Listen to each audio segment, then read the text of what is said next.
అదేవిధంగా రైతు రుణమాఫీ 25,35,000 మందికి 21,000 కోట్ల రూపాయల రైతు రుణమాఫీ చేసి రైతులను అప్పుల నుంచి విముక్తి కలిగించడమే కాకుండా రైతు భరోసా కార్యక్రమంలో భాగంగా ప్రతి ఎకరాకు 6,000 రూపాయలు 9,000 కోట్ల రూపాయలు 9 రోజుల్లోనే మీ ఖాతాలో వేయడం జరిగింది.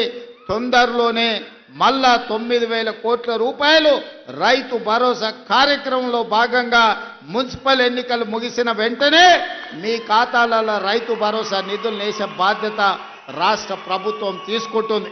మొత్తానికి ఈ 2 ఏళ్లలో వ్యవసాయం కోసం రైతుల కోసం దాదాపుగా 1,10,000 కోట్ల రూపాయలు దేశంలోనే అత్యధికంగా ఖర్చు పెట్టిన రాష్ట్రం తెలంగాణ రాష్ట్రం.